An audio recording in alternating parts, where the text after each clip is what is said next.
몇 가지 퀴즈를 내도록 하겠습니다. 지금은 몇 월인가요? 지금은 8월입니다. 그러면 천국은 몇 월일까요? 그쵸, 천국은 3월입니다. 왜 그럴까요? 천국은 마치, 마치가 3월입니다. 웃어주셔서 감사합니다. 네, 그러면 하나 더 내겠습니다. 예수님께서는 죽은 나사로를 보러 가셨다가 부르시고 나사로를 그 사람들을 향하여서 풀어놓아 다니게 하라라고 하셨습니다. 왜 그렇게 말씀하셨을까요? 나사로 쪼아나서. 네, 그렇다라고 합니다. 세상 사람들은 전혀 웃지도 못할, 이해하지도 못할 퀴즈지만 주의 자녀로 산다면 이런 퀴즈에도 웃을 수 있고 기뻐할 수 있습니다. 주의 자녀로 살아가는 기쁨을 매일매일 누리시는 저희 신영교회 모든 가족들이 되시기를 소망합니다. 믿는 사람을 모두 다 주의 자녀라고 말을 합니다. 요한복음 1장 12절의 말씀이 그것을 뒷받침하지요. 영접하는 자, 곧 그 이름을 믿는 자들에게는 하나님의 자녀가 되는 권세를 주셨으니. 아멘. 자녀라는 것은 단순히 명칭만 또는 형식적으로만 자녀가 되는 것이 아닙니다. 자녀는 명칭과 형식을 넘어서 부모의 영향력과 부모가 가진 모든 것들을 누리게 됩니다. 저는 목회자의 자녀입니다. 그래서 학교를 다녀오면 부모님이 집에 계시는 날도 있었지만 그러나 자주 부모님이 성도님들의 신방을 가신다고 집을 비우는 일이 있었습니다. 하나밖에 없는 토끼 같은 이 아들이, 그때는 토끼 같았습니다. 토끼 같은 아들이 학교에서 고생하고 오면은 집에 맞아줄 사람이 없으니 부모님께서는 그게 조금 미안하셨는가 봅니다.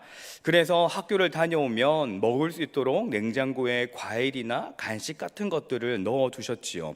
그리고 아들이 하나밖에 없으니 와서 보고 먹으면 된다라는 생각에 딱히 메모도 남겨두지 않으셨던 것 같습니다. 학교를 다녀와서 집에 오면 부모님이 없는 그때가 많았습니다. 그런데 워낙 익숙하다 보니 섭섭한 것도 서운한 것도 없었습니다. 저는 집에 들어가서 가방을 맨 채로 냉장고로 직행을 합니다. 문을 열면 보암직하고 먹음직한 것들이 질비되어 있습니다. 당장 손을 뻗어 그것을 먹어도 아무렇지도 않을 것 같지만은 혹시나 이게 누군가에게 드릴 것은 아닌지, 누군가에게 선물하실 것은 아닌지라는 생각에 출타하신 어머니에게 전화를 겁니다. 엄마, 나 학교 갔다 왔는데 거기에 냉장고에 이런저런 것들이 있는데 먹어도 돼요? 그러면 저희 어머니는 고민하지 아니하시고 그래, 그거 먹어도 돼, 먹고 조금 있다가 학원 가라고 말씀을 하셨습니다. 그런 일이 몇 번 반복되었었고 그 반복되는 그 일이 저희 어머니에게는 조금 마음 한켠에 시린 일이 되셨었나 봅니다. 그리고는 어느 날 저를 부르시고는 이렇게 말씀하셨습니다. 삼영아, 냉장고에 있는 거 다 네가 먹어도 되는 거야. 엄마한테 물어보지 아니하고 냉장고에 있는 건 너도 우리 가족도 아무나 다 먹어도 되는 거니 꼭 물어보고 먹는다고 꼭 전화하지 않아도 돼 라고 말씀을 하셨습니다. 그때부터였을까요? 아주 급격하게 가로로 성장했던 것 같습니다. 우스개 이야기지만 당시 저에게 집에 있는 건 나의 아들인 너는 다 먹어도 돼, 내 아들인 김사명은 집에 있는 모든 것들 해도 돼 라는 것을 말씀하셨던 것 같습니다. 우리는 하나님의 자녀이지요. 우리는 그 하나님의 영향력 아래에서 살아갑니다. 전능하신 하나님의 자녀가 되어 자녀의 권세를 가지며 살아갑니다. 하나님께서 말씀하시는 자녀의 권세는 무엇일까요? 무엇보다 사람들이 생각하는 것은 가장 먼저 복이 아닐까요? 전능하신 하나님이라는데 그 전능하신 하나님이 어떠한 복을 주실 수 있을지 감히 짐작이나 가십니까? 처음 복음을 접한 사람이라면 하나님에 대해 들으면서 하나님이 복을 주시는 분, 사랑을 주시는 분, 우리를 그래서 구원하시는 분이라는 이야기를 많이 듣게 됩니다. 우리가 전도할 때에도 우리 하나님은 너무 좋으신 분이야 라는 이야기를 많이 하지요. 저희 교회에도 전도부가 있고 주중에 전도를 하러 이렇게 시장도 가시고 이런저런 곳 길거리를 다니십니다. 그러면 그때 전도부에서는 어떤 이야기를 할까요? 전도 용품을 주면서 무슨 말을 할까요? 예수 믿으세요, 교회 다니세요 라는 말을 할 겁니다. 그리고 거기에 덧붙일 수 있다면 믿으면 좋습니다, 교회 다니면 좋습니다 라는 말을 하겠지요. 전도를 나가서 저 멀리서 걸어오는 사람에게 전도용품을 들고 가서 웃으면서 믿어도 시련은 옵니다, 믿어도 아픕니다 라는 말을 누가 할까요? 그래서 아마 교회를 처음 다니시는 분들이라면, 믿음 생활을 이제 시작하신 분들이라면, 나도 이제 하나님의 자녀가 되었으니 나도 이제 복을 받겠지, 나도 이제 잘 되겠지 라는 생각을 하시며 하나님이 주실 복에 관심을 가집니다. 그러니 하나님의 자녀로 가장 기대하는 것은 여러 가지가 있겠지만 단연 복이 아닐까요? 한국 문화와 언어에서 복은 큰 행운, 평안, 행복을 의미합니다. 그리고 이 복은 좋은 일이 저절로 들어오는 것을 뜻하기도 하고, 평소에 바라던 것들이 충분히 이루어진 상태를 의미합니다. 그리고 하나님의 자녀가 되면서 우리 사회에 만연해 있는 그 복을 하나님의 복에 적용합니다. 아브라함이 하늘의 별과 같이 바다의 모래와 같이 자녀의 축복을 약속받았던 것을 기억하고, 요셉이 하나님에게 복을 받아 애굽의 총리가 된 것을 기억합니다. 모세가 하나님의 복으로 장정만 60만 명인 이스라엘의 지도자가 된 것을 기억하고, 다윗이 하나님의 은혜로 하나님의 복으로 이스라엘 역사상 가장 위대한 왕이 된 것을 기억합니다. 그리고 다니엘이 사자굴에서 살아나온 것을 기억합니다. 그래서 한동안 교회 안에 요셉이나 요한이나 다윗, 다니엘 같은 이름이 꽤 심심찮게 보였었습니다. 그런데 하나님을 믿으면 정말로 복이 그냥 들어오시던가요? 하나님을 잘 믿고 복을 받는다면 우리 주위에 믿는 사람들은 모두가 성공을 하고, 모두가 부자가 되어야 하고, 모두가 걱정과 근심이 없어야 하고, 모두가 아픈 일은 없어야 합니다. 그런데 우리 주위에 믿는 사람들은 다 그렇지 않습니다. 아니, 우리 주위에 말고 믿는 나는 정말로 이 세상이 말하고 있는 그 복을 다 누리고 계시나요? 큰 행운과 평안과 행복, 그런 일들이 저절로 들어오고 바라고 원하고 기대하던 것들이 내가 원하는 만큼 충분히 채워지십니까? 저는 목회자로서 4대째입니다. 주변에 요즘에 보면 주변에 4대째, 5대째 믿음을 가정들이 많으시더라고요. 그런데 저는 목회자로서 4대입니다. 증조 할아버지, 할아버지, 아버지, 저 참 대단하지 않습니까? 별로 놀라지 않으시네요. 여러분에게도 그러한 복이 충분히 있기를 소망합니다. 아니, 저는 참 대단하다고 생각을 합니다. 근데 그 정도면, 이 정도면, 아니 그래서 하나님을 잘 믿어서 복이 들어온다면, 야, 이 정도 집안쯤 되면, 이 정도쯤 되면은 뭐 하나 거대한 거, 큰 것 좀 들고 살아가도 될 것 같습니다. 저희 부모님이 부산 출신이시니 저 부산의 센텀에 마린시티에 하나 있으면 얼마나 좋을까요? 아니, 그게 아니면은 지금 진주, 가까이 진주에 계시니까 저 진주에라도 하나 가지고 계시면 좋지 않을까요? 그런데 참 이게 좋지 않은 언어지만 저도 부모님도 쥐뿔도 없습니다. 아무것도 없는 저를 사이로 받아주신 저희 처갓집이 얼마나 감사한지 모릅니다. 그런데 성도 여러분, 여러분들이 알고 계시는 그 하나님의 복이 정말로 그러한 복이시던가요? 우리는 이미 알고 있습니다. 하나님을 믿는 사람이 받는 복이 그 복이 아님을 알고 있습니다. 처음에 하나님을 믿을 때에는 그 복이라고 오해했을지 모르지만 수년, 수십 년을 믿음으로 살아가며 이제는 정확하게 그 복이 아니다라는 것을 알고 있지요. 그런데 문제는 이제 믿음을 시작하신 분들입니다.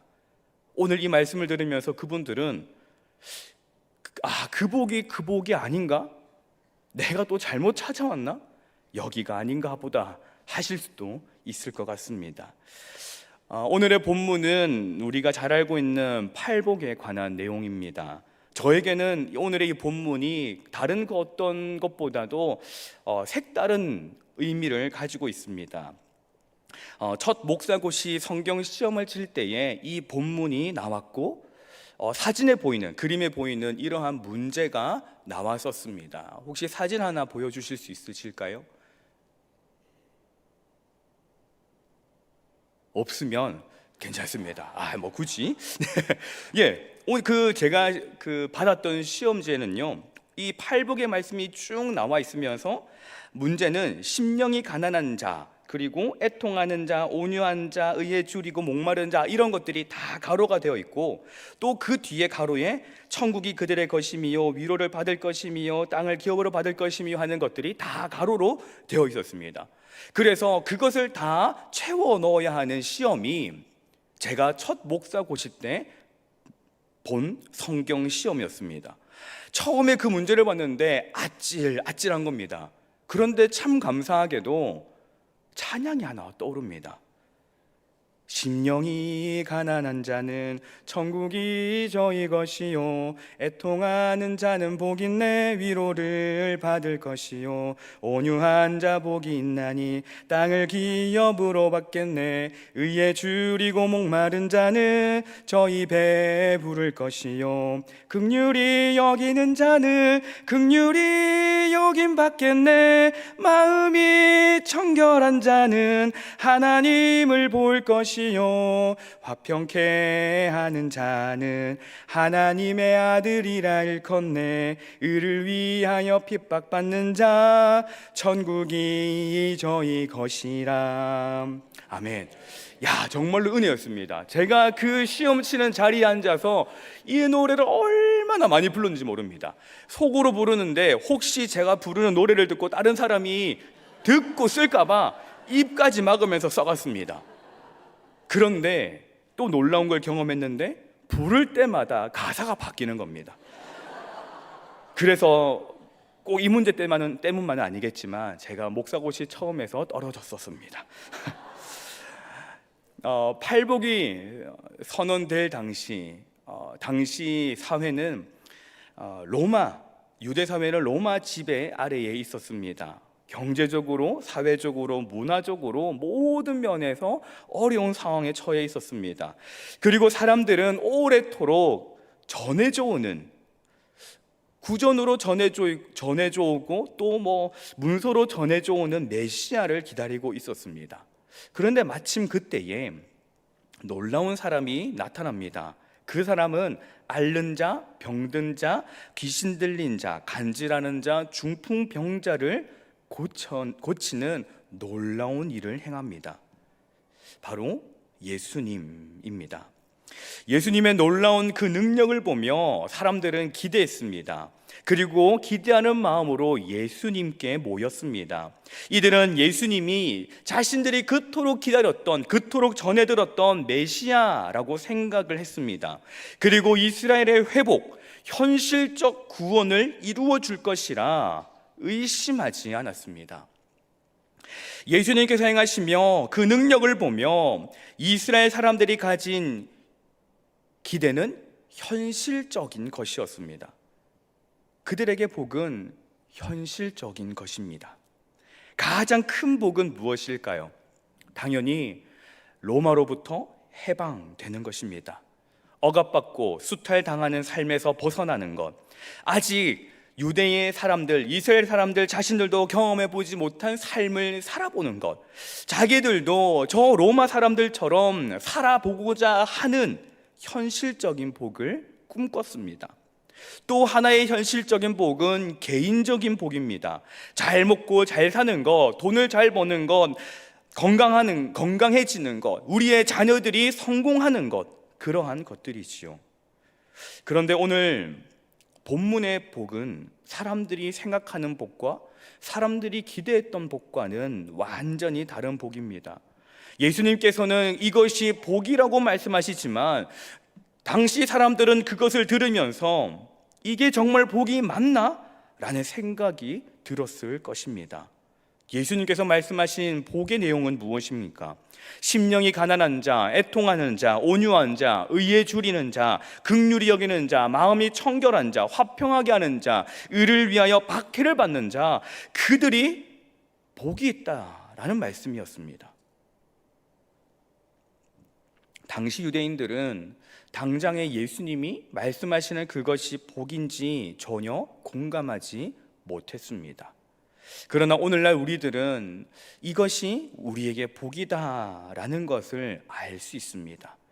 오늘 우리 잘 알고 있는 팔복의 말씀을 나누며 주의 자녀로 사는 것이 무엇인지를 다시 한 번 더 나누고 또 우리 안에 결단하는 시간이 되기를 소망합니다. 예수님은 예수님 주변으로 모인 사람들에게 가장 먼저 심령이 가난한 자가 복이 있다라고 말씀하십니다. 심령은 헬라어로 푸뉴마입니다. 이것은 영과 마음을 뜻하는 것으로 영과 마음이 가난한 사람이 복이 있다라고 말씀하시는 겁니다. 그런데 당시 유대 사람들은 이미 마음이 가난해도 충분히 가난한 상태였습니다. 나라를 빼앗긴 사람, 항상 억압받고 항상 수탈당하고 항상 눈치를 봐야 될 그 사람들에게 마음이 풍족할 일이 무엇이 있었을까요? 이미 그러한 심령이 가난한 상태로 살아가는 사람들에게 예수님은 너희가 복이 있다라고 말씀하시는 겁니다. 이스라엘 사람들은 이 말에 얼마나 공감할 수 있었을까요? 예수님이 하시는 그 일들을 통해 자기들 안에 나도 이제 복음을 벗어날 수 있다라는 복을 꿈꿨을 것입니다. 그러한 기대를 가지고 온 사람들에게 말씀하시는 것은 심령이 가난한 자가 복이 있다라고 말씀하시니 어떻게 공감할 수 있을까요? 자기들 마음 안에는 이미 생각으로 이미 로마에서 해방되는 것, 그리고 그 이후에 어떻게 살아갈 것인지에 대해서, 그리고 이분이 복을 주실 때에 어떠한 큰 복을 주실지, 그 복을 가지고 내가 어떻게 살아가야 될 것인지에 대한 여러 가지 것들이 이미 마음에 가득 차 있는데 예수님께서는 그 모든 것들을 버리라라고 말씀하시는 겁니다. 복이라고 생각했던 것들을 포기하라 라는 말씀이었습니다. 그러니 어떻게 이 당시 사람들에게 그것이 공감이 될 수 있었을까요? 예수님은 이어서 그들에게 애통하는 자가 복이 있다라고 말씀하십니다. 애통은 심히 근심하며 고통스럽게 슬퍼하는 것을 의미합니다. 그리고 이미 이 사람들은 나라를 잃은 슬픔으로 매일 당하고 있는 억압과 수탈로 빼앗긴 자유로 매일매일을 애통하며 살아왔습니다. 사람들은 현실적인 고통으로 애통하고 불행 속에서 살아왔습니다. 자기들은 전혀 복이 아닌데 예수님은 애통하는 자가 복이 있다라고 말씀하셨던 겁니다. 5절에서는 온유한 자에 대해 말씀하십니다. 사람들은 로마로부터 억압과 수탈과 폭력 여러 가지 것들을 경험하며 이미 지칠 대로 지친 상황이었습니다. 그러한 그들에게 예수님은 힘으로 맞서지 말라, 미워하고 복수심을 가지지 말라 말씀하십니다.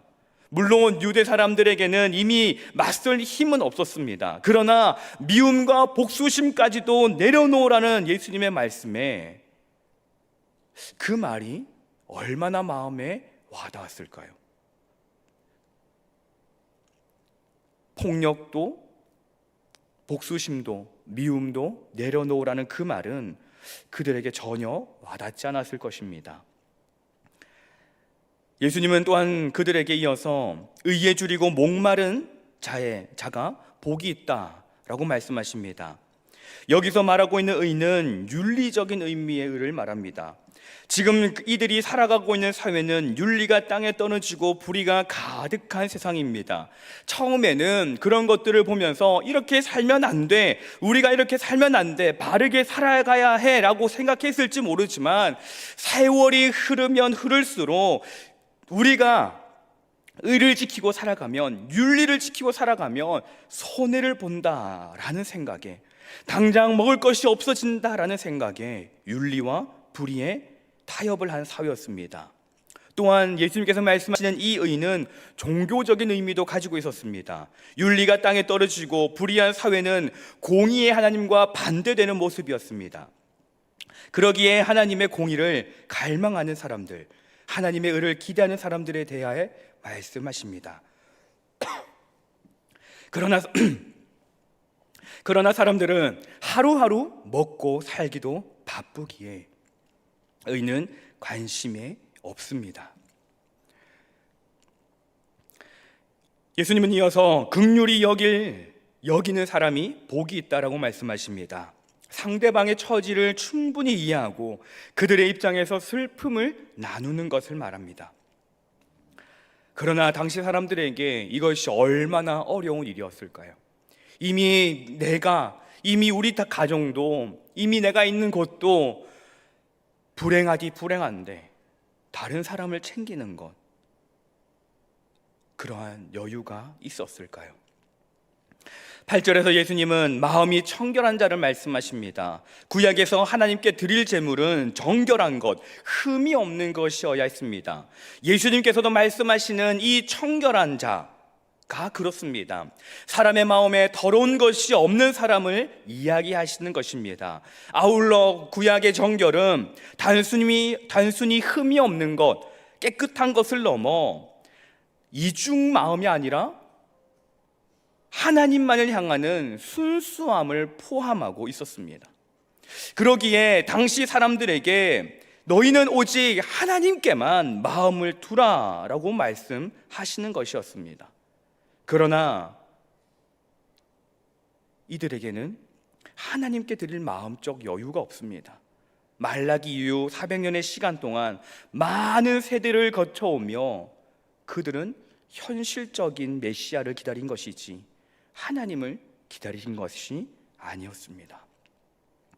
예수님은 또한 화평하게 하는 자에 대해 말씀하십니다. 주님 앞에 회개하여 죄의 문제를 해결하고 형제의 잘못까지도 용서하고 화평하는 것에 대해 말씀하십니다.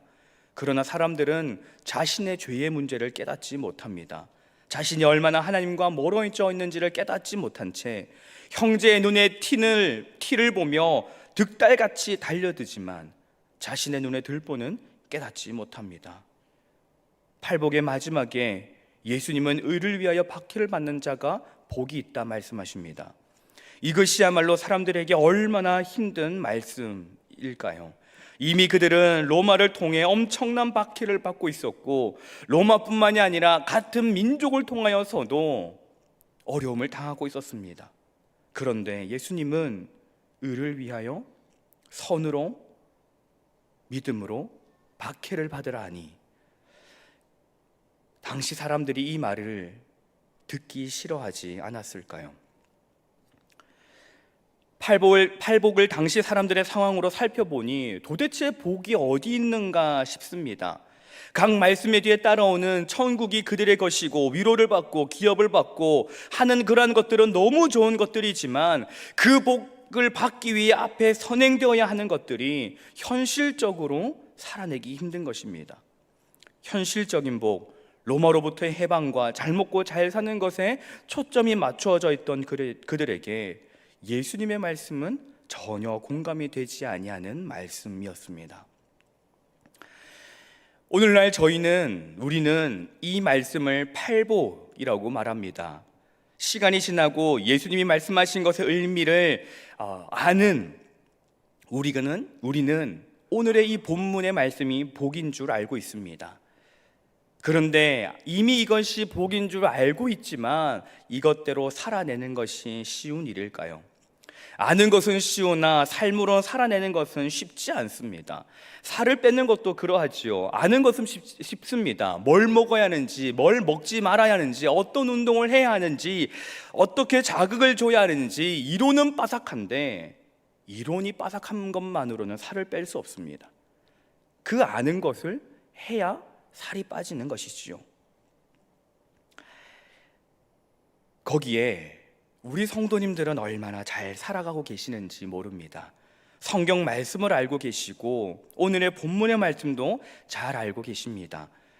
그런데 단순히 아는 것만으로 끝나지 아니하시고 말씀으로 살아가려고 노력하는 모습이 보입니다. 어쩌면 예수님 당시의 사람들처럼 공감되지 않는 말씀도 있고 지키기 힘든 말씀도 있지만 하나님의 말씀이기에 힘들어도 고통스러워도 내 생각과는 달라도 말씀으로 살아내고자 하는 모습이 보이십니다. 심령이 가난한 자는 영적인 빈곤을 인정하고 더 하나님을 의지하는 사람입니다. 다른 사람들이 육적인 빈곤에 집중하여 그것을 채우며 그것을 최우선으로 합니다. 그래서 나중에 성공했다라고 하고 잘 되었다라고 하는 이야기가 나에게도 들려오지요. 그런데 반면에 나의 상황은 여전합니다. 변함이 없습니다. 그럼에도 불구하고 나에게는 영적 빈곤이 있기에 그것을 채우기 위하여 주님을 붙들고 예배 자리로 나오시는 겁니다.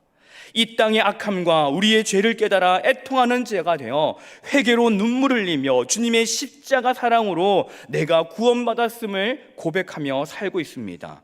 믿는 사람으로 얼마나 많은 것들을 견뎌야 하는지 사랑할 수 없는 사람과 상황과 환경이지만 그럼에도 우리는 말씀을 기억하며 나를 낮추고 온유한 자가 되고자 합니다.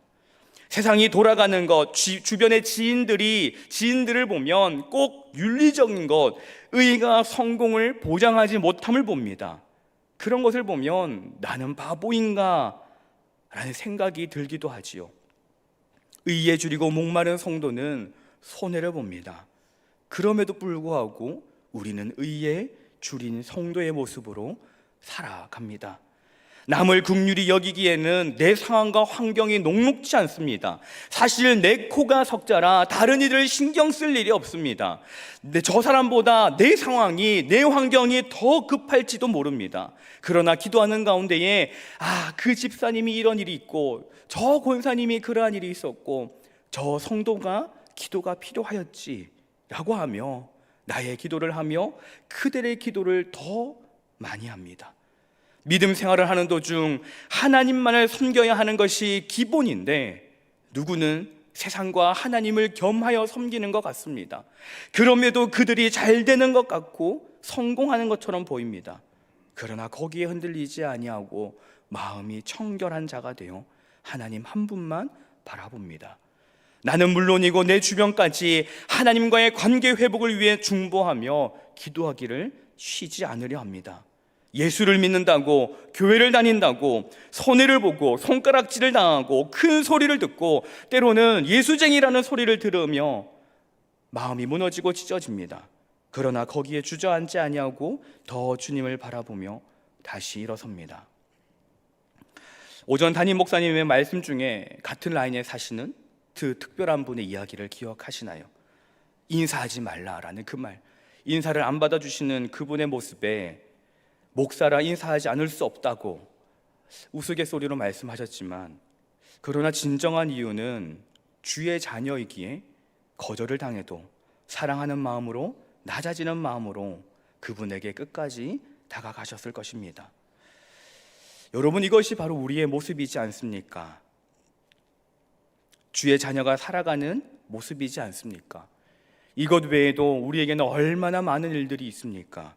기도해도 응답은 전혀 없고 나의 어려운 상황은 전혀 바뀔 기미가 보이지 아니하고 기도로 자녀들을 키운다라고 하지만 자녀들은 더 하나님과 멀어지며 건강은 나빠지고 주변의 오해를 받으며 좋지 못한 소식이 매일매일마다 들려오지만 우리는 그래도 주님을 아버지라 부르며 더 붙들며 나아갑니다.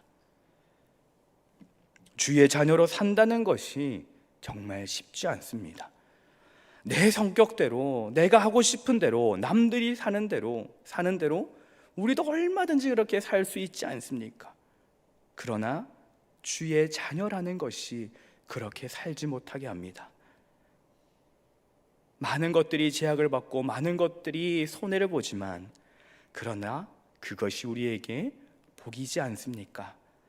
마음껏 살지 못하지만 또 주님 안에서 주의 자녀로 마음껏 살아가고 있는 우리가 복 있는 사람이지 않습니까? 세상이 말하는 복이 아니라 세상은 절대로 알 수 없는 하늘의 복이 우리에게 있기에 우리는 복 있는 사람이지 않습니까? 천국이 우리의 것이고 우리가 위로를 받을 것이고 땅을 기업으로 받으며 배부를 것이며 긍휼히 여김을 받을 것이고 하나님을 볼 것이며 하나님의 자녀라 불릴 것입니다. 예수님께서 팔복을 말씀하신 가장 큰 이유는 하나님 나라의 참된 복의 개념을 알려주시기 위함이었습니다. 예수님께로 모인 당시 사람들은 대부분 세상적으로 낮고 가난하며 마음이 연약한 사람, 억압받는 사람들이었습니다. 그렇게 모인 사람들에게 예수님은 너희가 복되다 라고 말씀하시며 위로하고자 하셨습니다. 그리고 예수님은 바로 오늘 우리를 위로하고자 하십니다. 내가 다 안다. 내가 널 안다. 너의 상황을 알고 너의 마음을 알고 말하지 못하는 것까지 너의 모든 것을 안다. 내가 너의 곁에, 내가 너의 가장 가까이 있단다. 사랑하는 성도 여러분, 주의 자녀로 산다는 것이 세상적으로 볼 때에는 너무 바보 같습니다. 이 주일 저녁 시간에 TV에 얼마나 재밌는 게 많이 합니까? 이 시간에 쉴 수 있을 때 쉴 수 있으면 얼마나 많은 시간을 쉴 수가 있습니까?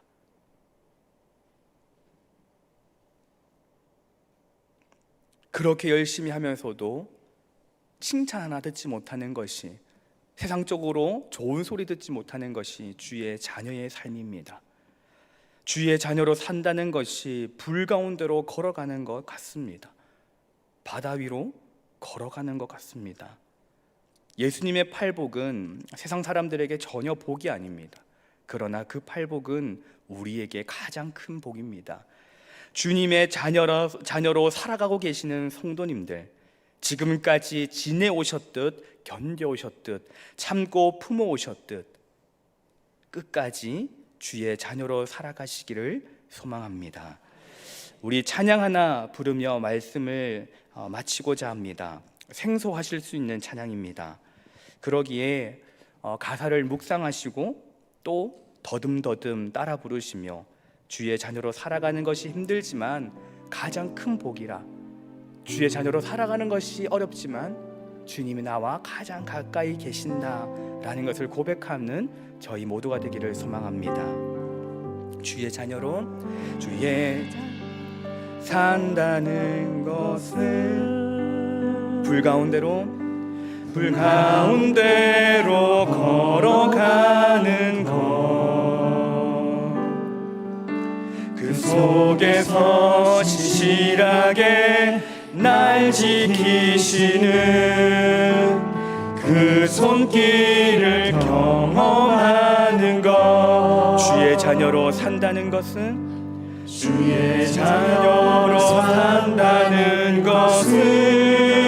바다 위로 걸어가는 것,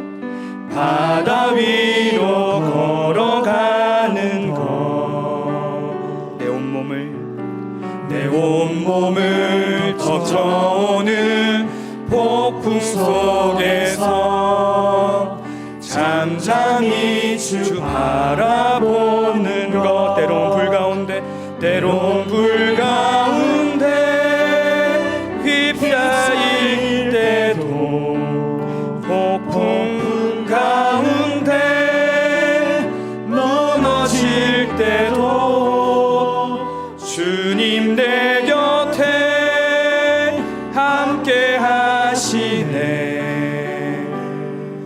가장 가까이에 함께 하시네. 하시네. 다시 한 번 더. 주의 자녀로 산다는 것은, 주의 자녀로 산다는 것은, 나도 그들을 용납하는 것, 나도 그들을 용납하는 것, 나를 위해 달리신 십자가 사랑, 그 사랑으로 살아가는 것. 주의 자녀로 산다는 것은, 주의 자녀로 산다는 것은, 주님과 함께 동행하는 것, 주님과 함께 동행하는 것.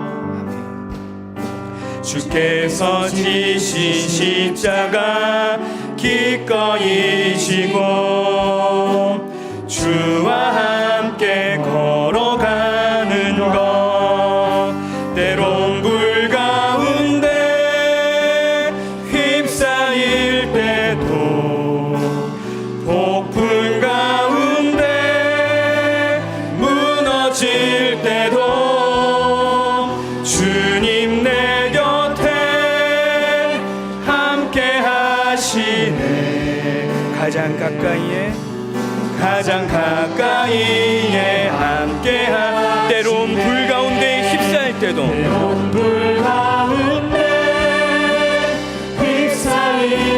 폭풍 가운데 무너질 때도,